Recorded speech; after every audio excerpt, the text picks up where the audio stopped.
Hello students, today I am here with a new chapter that is real numbers session 2 of class 10th। जैसा कि हम लोग पिछले topic में पढ़ चुके हैं what are rational, what are irrational numbers, Euclid division lemma and many more things.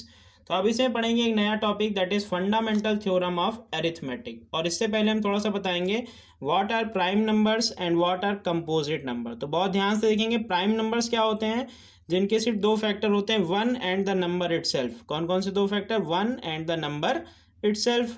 And composite number इसका जस्ट उल्टा है, यानी कि मोर देन टू फैक्टर। यहाँ पे सिर्फ टू फैक्टर होंगे, वन एंड नंबर इटसेल्फ, और यहाँ पे दो से ज़्यादा फैक्टर, यानी एक तो वन होगा, एक नंबर इटसेल्फ होगा, और इससे अलावा भी कोई एक फैक्टर होगा। तो इसको क्या बोलते हैं, इसको बोलते हैं कंपोजिट नंबर। हमने एग्जाम्पल ले लिए हैं कुछ, 2, 3 एंड 5, और स्मॉलेस्ट प्राइम नंबर यहाँ पे 2 होगा। And similarly composite number 4, 6, 8 and so on, and smallest composite number is 4।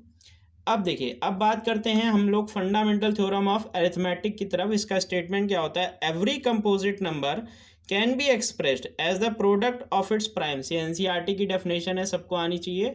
And this factorization is unique apart from the order in which the prime factorization occurs. अब क्या है इसका मतलब, जैसे 10 हमने एग्जांपल लिया, 10 को क्या लिख सकते हैं, 2 इंटू 5, और इसको लिख सकते हैं 5 इंटू 2 दैट इज 10। तो ये हमारा इजी है, ऐसे हम लोग एक्सप्रेस कर सकते हैं कंपोजिट नंबर को as the product of its prime factors. जैसे हमने एक और नंबर ले लिया, मान लीजिए हमने ले लिया एग्जांपल दूसरा 12, तो 12 को लिख सकते हैं 2, 2 एंड 3, ये हमने लिख दिया।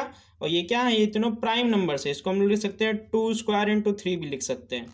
तो ये हमारा हो गया कंपोजिट नंबर को कैसे हम लोग एक्सप्रेस कर सकते हैं as the product of its prime. अब देखिए, हम लोग इसी के थ्रू हम लोग एलसीएम और एचसीएफ भी फाइंड कर सकते हैं। How we can find the LCM and HCF of 2 या 3 नंबर्स। तो बहुत ध्यान से देखेंगे एलसीएम क्या होता है एंड एचसीएफ क्या होता है। तो सबको पता होगा एलसीएम क्या होता है, एलसीएम होता है लीस्ट कॉमन मल्टीपल। एलसीएम और एचसीएफ दो चीज़ें यहाँ पे पढ़नी है, एलसीएम लीस्ट कॉमन मल्टीपल और एचसीएफ हाईएस्ट कॉमन फैक्टर। और इसकी अगर थोड़ा सा और डिटेल में जाते हैं तो एलसीएम को लिखते हैं product of each prime factor with highest power. Product of each prime factor, बहुत ध्यान से देखिए, एग्जांपल में भी समझा देंगे। Prime factor with highest power, highest power. And HCF क्या होता है, एचसीएफ होता है product of common prime factor with lowest power. Product of common prime factor, prime factor with lowest power, with lowest power. Clear हो गया होगा। अब example लेके बताएंगे कैसे हम लोग एलसीएम और एचसीएफ निकालते हैं। मान लीजिए हमने कंसीडर किया एक नंबर, एलसीएम निकालने के लिए एक नंबर कंसीडर कर रहे हैं। Find the LCM and HCF of 26 and 91। 26 and 91, इसका हम लोग एलसीएम भी निकालेंगे और इसका हम लोग एचसीएफ भी निकालेंगे। तो सबसे पहले 26 के फैक्टर्स हम लोग करेंगे। तो 26 के फैक्टर क्या आ जाएंगे, ये हमारा आ जाएगा 13 टू द 26 होता है, तो 2 इंटू 13 डायरेक्ट लिख सकते हैं। एंड 91, 13 7 ज़ा 91 होता है, तो इसके हो जाएगा 7 इंटू 13। तो ये हमारे इसके फैक्टर हो गए। अब एचसीएफ क्या होता है, एचसीएफ होता है common prime factor with lowest power, यानी कि सबसे कम जो कॉमन प्राइम फैक्टर से दो हैं। तो यहाँ पे 13 क्या आ रहा है, कॉमन आ रहा है, तो एचसीएफ हमारा क्या हो जाएगा, एचसीएफ हो जाएगा 13। क्योंकि यहाँ पे हम लोग एचसीएफ में क्या लेते हैं, हम लोग कॉमन फैक्टर लेते हैं और लोवेस्ट पावर, यानी कि दो आ रहे हैं तो सिर्फ एक लेंगे, यानी 13 यहाँ पे भी है, 13 यहाँ पे भी है, तो सिर्फ एक बार जो 13 आएगा वही हमारा क्या हो जाएगा, एचसीएफ हो जाएगा। अब देखिए, ये हमारा एचसीएफ हो गया, तो बाकी के नंबर कॉमन नहीं, तो उससे हमको मतलब नहीं होता है एचसीएफ में। एलसीएम में क्या होता है, एलसीएम में जो नंबर कॉमन आता है वो भी लिखा जाता है, यानी कि 13 क्या आया, 13 कॉमन आया, तो एक बार हमको यहाँ पे 13 लिखना पड़ेगा। और उसके बाद जो अनकॉमन है यानी 2 और 7, तो हम लोग को दोनों लिखने पड़ेंगे, 2 एंड 7। तो ये हमारा क्या आ जाएगा, एलसीएम आ जाएगा। फिर से देखिए, एचसीएफ में हम लोग को कॉमन सिर्फ लिख देना होता है, एंड एलसीएम में क्या होता है, कॉमन फैक्टर भी आएगा एंड जो बाकी के बचे हुए नंबर हैं वो भी आ जाएंगे। तो इसको हम लोग सॉल्व करेंगे, 13 टू द 26 एंड 26 इंटू 7 करेंगे, हमारा आंसर आ जाएगा। 26 इंटू 7 करेंगे तो ये हमारा आ जाएगा 182। तो सिंपल है, ये 182 हमारा क्या हो गया, ये एलसीएम हो गया। अब एक रिलेशन होती है LCM into HCF equal to product of two numbers, वो भी देखेंगे। LCM into HCF is equal to क्या होता है, first number into second number. ये एक हमारा रिलेशन होता है कि एलसीएम और एचसीएफ का जो प्रोडक्ट होता है वो फर्स्ट नंबर और सेकेंड नंबर के क्या होता है, इक्वल होता है। तो एक क्वेश्चन को लेके हम यहाँ पे बताएंगे कि कैसे हम लोग प्रूव कर सकते हैं LCM into HCF equal to product of two numbers. तो बहुत ध्यान से देखेंगे, हमने मान लिया निकाला एलसी, और ये 3 नंबर्स में नहीं होता है, 2 ही नंबर्स में इसको देखते हैं। तो मान लीजिए अगर हमको यहाँ पे दिया है एग्जाम्पल, इसी को हम लोग ले लेते हैं 26 एंड 91, ठीक है। इसका एलसीएम आया था 182 एंड एचसीएफ आया था 13। तो एलसीएम इंटू एचसीएफ यानी कि एलसीएम इंटू एचसीएफ, इसकी वैल्यू क्या आ जाएगी, 182 इंटू 13। और इसको हम लोग सॉल्व कर सकते हैं, 182 इंटू 13 ये क्या हो जाएगा, 13 2 ज़ा दैट इज 26, 13 8 ज़ा 104, 104 plus 2 that is 106 and 13 1 times 13 plus 10 that is 23। तो 2366 आ गया। फिर से एक बार कैलकुलेशन देख लेते हैं, 13 2 टाइम्स होता है 26, 13 8 times that is 104 plus 2 that is 106 and 13 1 times 13 plus 10 23। सही है। अब first number into second number, इसकी वैल्यू देखेंगे क्या है, फर्स्ट नंबर था 26 और सेकेंड नंबर था 91। इसका मल्टीप्लाई करेंगे तो ये आ जाएगा 91 इंटू 6 कर देंगे, आ जाएगा 2366। तो दोनों का आंसर हमारा क्या है, सही है। यानी कि ये हमारा होता है LCM into HCF equal to product of two numbers. अब थोड़ा सा बात करते हैं थोड़ा सा और आगे इसकी एप्लीकेशंस की, कैसे हम लोग डिफरेंट प्रॉब्लम सॉल्व करते हैं। तो देखेंगे बहुत ध्यान से। अब देखिए सबसे पहले इसमें हम लोग देखते हैं कि कंपोजिट नंबर के थोड़े से प्रॉब्लम कैसे सॉल्व करेंगे।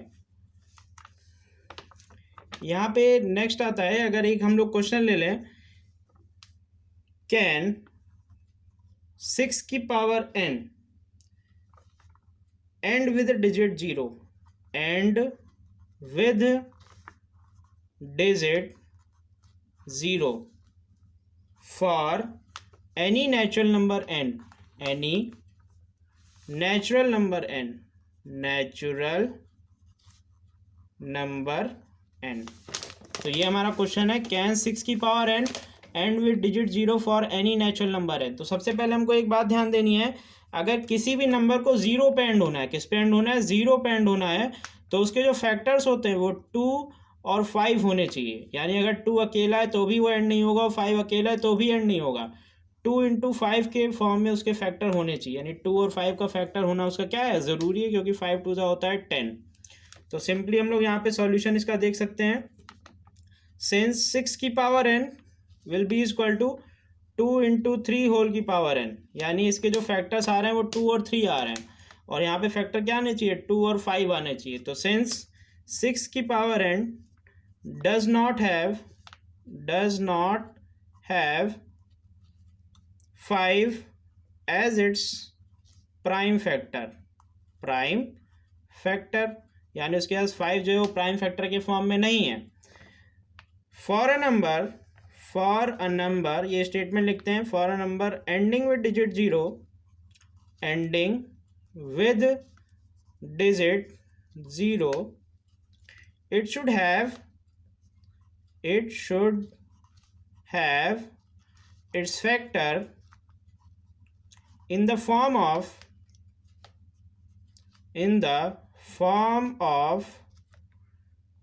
2 की पावर m इंटू 5 की पावर m, ये लिख सकते हैं, where m are non negative integer.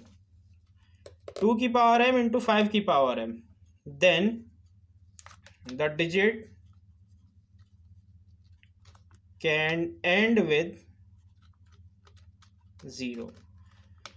तो ये हमारा इसका सॉल्यूशन होता है कि 6 की पावर n 0 पे एंड क्यों नहीं होगा n की किसी भी वैल्यू पे। तो 6 की पावर n क्यों नहीं होगा, क्योंकि इसके जो फैक्टर है वो 2 इंटू 3 के फॉर्म में, पर एंड विद 0 होने के लिए हमको जो फैक्टर होते हैं वो 2 इंटू 5 के फॉर्म में चाहिए होते हैं। इसलिए हम लोग यहाँ पे स्टेटमेंट लिखते हैं, since it does not have its factor in the form of 2 into 5, hence it can never end with the digit 0। अब इसमें एक और चीज़ आती है, एक और क्वेश्चन आता है कि कोई भी अगर नंबर हमको दिया है और उसको बताना है कि ये प्राइम नंबर है, तो हम लोग देखेंगे explain why 7 into 11 into 13 plus 13 is a composite number. हमको बताना है कि ये जो नंबर है ये हमारा क्या है, कंपोजिट नंबर है। तो देखेंगे बहुत ध्यान से। सबसे पहले कंपोजिट नंबर का हमने मतलब क्या होता है, कंपोजिट नंबर इसमें क्या होता है, मोर देन 2 फैक्टर होने चाहिए, मोर देन 2 फैक्टर। अगर मोर देन 2 फैक्टर है तभी ये कंपोजिट नंबर कहलाएगा। अब ये जो नंबर दिया है इसको हम लोग को इस फॉर्म में कन्वर्ट करना होगा, यानी सॉल्यूशन इसका देखिए। सबसे पहले यहाँ पे 7 इंटू 11 इंटू 13 प्लस 13 में से हम लोग क्या कर सकते हैं, 13 कॉमन ले सकते हैं। 13 कॉमन ले लिया, क्या बचेगा ब्रैकेट में, 7 इंटू 11 एंड प्लस 1 ये बचेगा। अब इसको थोड़ा सॉल्व कर सकते हैं तो हो जाएगा 13 इंटू 11 7 टाइम्स 77 प्लस 1 78 और इंटू 1 भी लिख सकते हैं।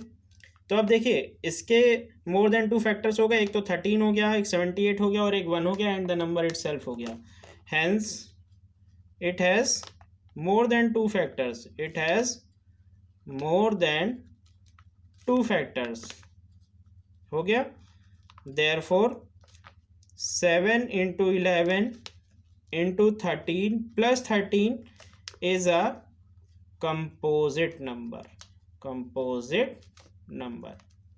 क्लियर हो गया होगा सबको यहाँ पे कैसे हम लोग प्रॉब्लम को सॉल्व करते हैं, इसकी कंपोजिट नंबर कैसे हमने प्रूफ कर दिया। अब हम लोग देखते हैं थोड़ा सा कैसे हम लोग इरेशनल नंबर को प्रूफ करते हैं, यानी कि लेट √2 भी इरेशनल नंबर या √3 को इरेशनल प्रूफ करेंगे। तो बहुत ध्यान से देखेंगे। तो यहाँ पर हमने एक एग्जांपल लिया है, prove that √3 is irrational number. यहाँ पे हम लोग क्या करेंगे, √3 को इरेशनल प्रूफ करेंगे। Prove that √3 is irrational number. तो बहुत इंपॉर्टेंट वाला क्वेश्चन है और ये बोर्ड में पूछा जाता है, इरेशनल नंबर्स की प्रूविंग। तो इसको थोड़ा सा क्लियरली देखेंगे ध्यान से और धीरे धीरे देखेंगे, आप लोग वीडियो को भी स्लो करके देख सकते हैं। और यहाँ पे जो हम मेथड लगाने जा रहे हैं, हम लोग मेथड लगाएंगे हम लोग दैट इज कंट्राडिक्शन मेथड। पहले हम लोग करेंगे कि √3 एक रैशनल नंबर है, उसके बाद अपने स्टेटमेंट को कंट्राडिक्ट कर देंगे। तो देखिए late √3 B a rational number. हमने √3 को क्या किया कि ये एक रैशनल नंबर है। तो रैशनल नंबर की definition that is √3 can be written the form of P upon Q where P and Q are co-prime integers and Q is not equal to 0। तो सबसे पहली बात थी co-prime integers क्या होते हैं, co-prime integers pair of integer होते हैं। जैसे मान लीजिए 3 और 5 ऐसे पेयर ऑफ प्राइम इंटीजर जिनका सिर्फ 2 फैक्टर हो, 1 and the number itself. Means 3 के भी सिर्फ 2 फैक्टर है, 1 and the number itself, and 5 के भी सिर्फ 2 ही फैक्टर है, 1 एंड द नंबर इटसेल्फ। इसके अलावा इनका तीसरा कोई फैक्टर नहीं है, तो उसको बोलते हैं coprime integers. Where P and Q are coprime integers and Q is not equal to 0। अब क्या करेंगे हम लोग, इसी को स्क्वायर कर देंगे, स्क्वायरिंग बोथ साइड्स करेंगे तो हमारा हो जाएगा √3 square is equal to P square upon Q square. And ये √3 स्क्वायर क्या हो जाएगा, 3 हो जाएगा, और ये हो जाएगा P square upon Q square. तो इसको हम लिख सकते हैं Q स्क्वायर, हमने इधर ट्रांसपोज कर दिया Q स्क्वायर को, तो ये हमारा हो जाएगा P स्क्वायर अपॉन 3। अब इसका मतलब क्या है, P square is divisible by 3, P square is divisible by 3। जब भी किसी नंबर का स्क्वायर डिविजिबल होता है अदर नंबर से, तो वो नंबर भी डिविजिबल होना चाहिए। Means P, therefore P is also divisible by 3। इसका मतलब क्या है, जैसे कि अगर मान लीजिए 8 4 से डिविजिबल होगा तो 8 का स्क्वायर यानी कि 64 भी 4 से डिविजिबल होगा ही होगा। 4 2 टाइम्स 8 होता है एंड 4 16 टाइम्स 64 होता है। तो वही हमने यहाँ पे लिख दिया है। अब इस लाइन से हम लोग नेक्स्ट आगे थोड़ा सा बढ़ेंगे। P is also divisible by 3 यानी कि P अपॉन 3, और इसको हम लोग एक न्यू इंटीजर मान लेते हैं that is C। P upon 3 को हमने क्या मान लिया, C मान लिया। तो it implies that P is equal to 3C, और P is equal to 3C जो वैल्यू आई है वो हम लोग कहाँ लगा देंगे, इक्वेशन नंबर 1 में। तो putting p is equal to 3c in equation 1, क्योंकि जैसा हम लोग ने पी स्क्वायर को डिविजिबल बाई 3 बताया, वैसे अब क्यू स्क्वायर को भी डिविजिबल बाई 3 बता देंगे। तो ये हमारा हो जाएगा Q square is equal to, P को हमने 3c माना, मीन्स 3c का स्क्वायर अपॉन 3, और 3c का स्क्वायर करेंगे तो 9c स्क्वायर अपॉन 3 आ जाएगा, तो ये बचेगा 3c स्क्वायर, 3 टाइम्स 9 हो जाएगा।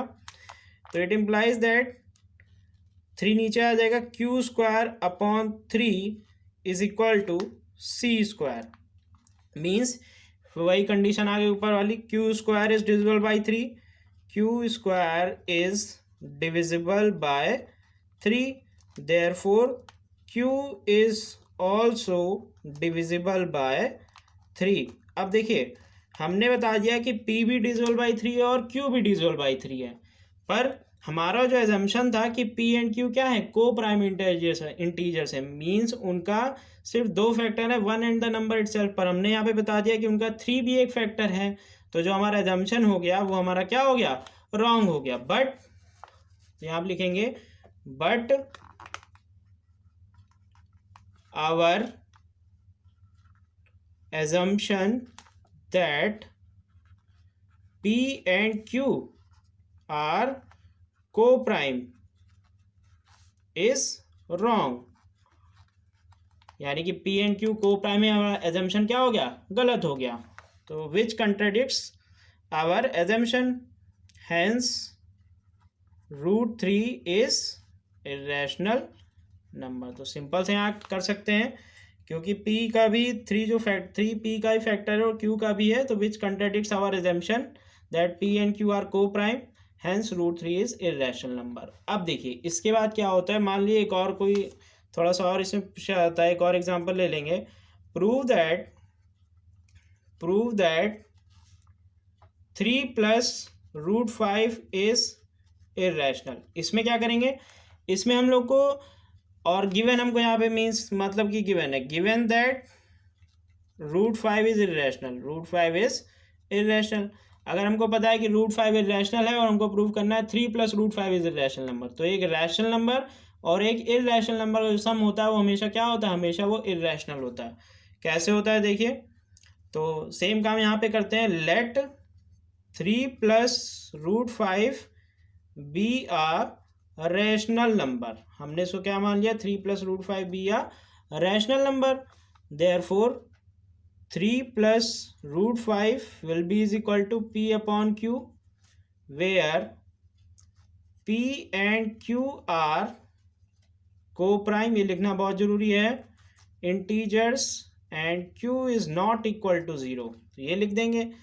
अब नेक्स्ट स्टेप क्या होगा, हम लोग जो रैशनल नंबर उनको एक तरफ कर लेंगे और इरेशनल को एक तरफ कर देंगे, मीन्स 3 प्लस √5 ये हमारा क्या है, p अपॉन q के इक्वल है, और ये हमारा हम लोग 3 को उधर ट्रांसपोज कर देंगे, means √5 will be equal to p upon q minus 3, तो ये हमारा हो जाएगा p minus 3q upon q, तो यहाँ पे √5 रहेगा। अब बहुत ध्यान से देखिए कि क्वेश्चन में दिया था गिवन दैट √5 इज इरेशनल, तो लेफ्ट हैंड साइड में इरेशनल है और राइट हैंड साइड में क्या है, रैशनल है, तो since √5 is irrational but p minus 3q upon q is rational, तो इरेशनल और रैशनल दोनों आपस में इक्वल नहीं हो सकते, it implies that LHS is not equal to RHS, तो LHS क्या हो गया, नॉट इक्वल टू RHS हो गया, हेंस यहाँ पे लिख सकते हैं 3 प्लस √5 इज इरेशनल नंबर। तो ये हमारा सॉल्यूशन हो गया कि कैसे इसको शो करते हैं। तो दोनों क्वेश्चन बहुत इंपॉर्टेंट है, स्क्रीनशॉट ले सकते हैं, फिर से दिखा दे रहे हैं आपको। ये हमारा √3 का था एंड ये हमारा √3 प्लस √5 का है, तो उसको देख लेंगे और उससे कुछ एग्जाम्पल्स भी हम देंगे, उसमें आपको समझ में आ जाएगा। अब मूव करते हैं टुवर्ड द डेसिमल एक्सपेंशन, वो भी बहुत इंपॉर्टेंट है। डेसिमल एक्सपेंशन हम लोग कैसे करते हैं, तो देखिए जरा, डेसिमल एक्सपेंशन के थ्रू हम लोग बता सकते हैं कि रैशनल नंबर क्या होते हैं, उनका decimal expansion, and irrational number क्या होते हैं। तो डेसिमल एक्सपेंशन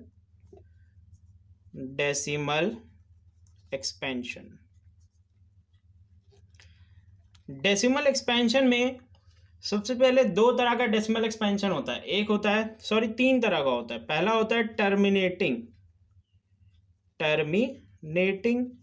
और दूसरा होता है नॉन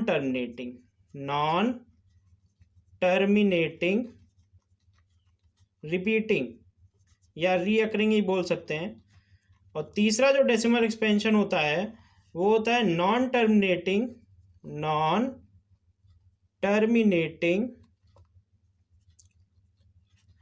नॉन रिपीटिंग, यानी कि ना तो डिवीजन फिनिश हो रहा है और ना तो कोई नंबर बार बार रिपीट हो रहा है। तो सबसे पहले टर्मिनेटिंग एग्जांपल देखते हैं। टर्मिनेटिंग मतलब हमारा डिवीजन फिनिश हो जाए, 1/2 0.5 आंसर आ गया, तो ये डिवीजन हमारा फिनिश हो गया, तो उसको बोलते हैं टर्मिनेटिंग। नॉन टर्मिनेटिंग रिपीटिंग का मतलब होता है जैसे हमने डिवाइड कर दिया 10/3, तो ये आ गया 0.333 एंड बार बार ये रिपीट हो रहा है, तो ये भी क्या आ गया, नॉन टर्मिनेटिंग रिपीटिंग। और इन दोनों को हम लोग क्या बोलते हैं, रैशनल नंबर की कैटेगरी में आता है, रैशनल नंबर। अब तीसरा जो होता है वो होता है नॉन टर्मिनेटिंग नॉन रिपीटिंग, ना तो डिवीजन फिनिश हो रहा है ना तो कोई नंबर बार बार रिपीट हो रहा है। मीन्स अगर हम लोग लिखते हैं यहाँ पे √2 का एक्सपेंशन, तो ये 1.41469 और ये आगे बढ़ता जाएगा, ठीक है। तो जहाँ पे आ जाए नॉन टर्मिनेटिंग नॉन रिपीटिंग, तो उसको बोलते हैं इर्रेशनल नंबर। अब देखिए, हम लोग 9th क्लास में क्या करते थे, पहले किसी भी डिवीजन को पूरा डिवाइड करते थे, फिर बताते कि वो टर्मिनेटिंग है या नॉन टर्मिनेटिंग है। पर यहाँ पे एक शॉर्टकट तरीका होता है जिससे हम लोग बता सकते हैं डायरेक्टली कि कोई भी रैशनल नंबर वो टर्मिनेटिंग है या नॉन टर्मिनेटिंग है। बहुत ईजी है। जैसे मान लीजिए हम एग्जांपल लेते हैं, सबसे पहले बताएंगे जो तरीका होता है क्या होता है। अगर if the factors of denominator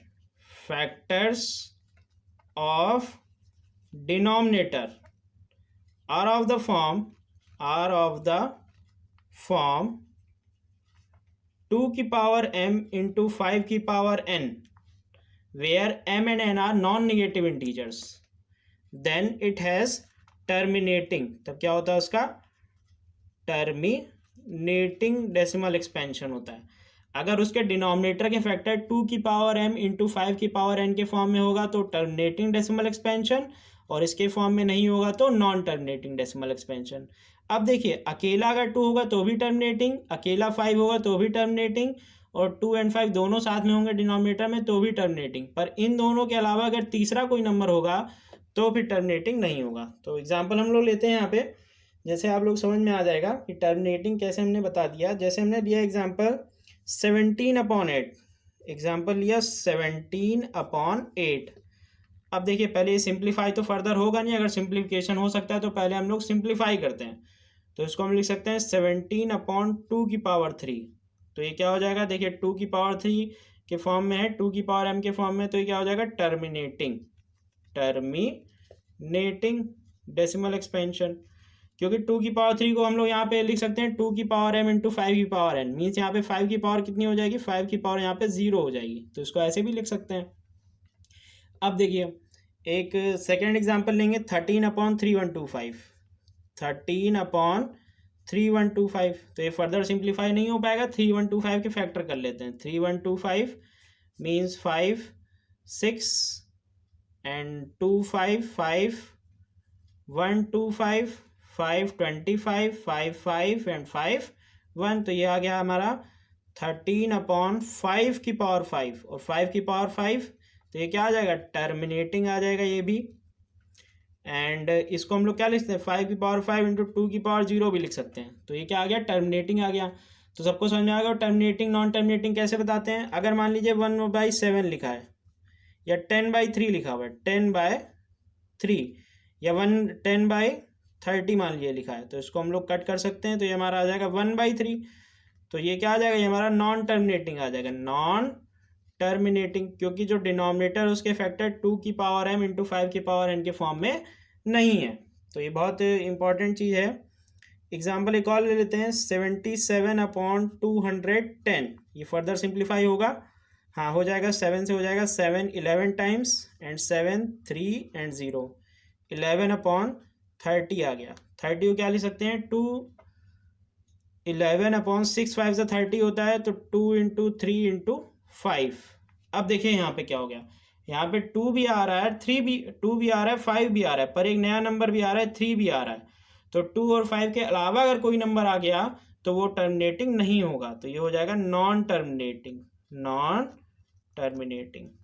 तो बस यहाँ पे हमारा एक्सरसाइज और चैप्टर ख़त्म हो जाता है। होप करते हैं कि सबको समझ में आ गया होगा यहाँ तक। एंड सब लोग हमारे प्लेलिस्ट में चेक कर सकते हैं, क्लास 10 के सारे वीडियोस वहाँ पे पड़े हुए हैं, जिसने सेशन 1 इसका नहीं देखा है। Thanks for watching, like and subscribe my channel.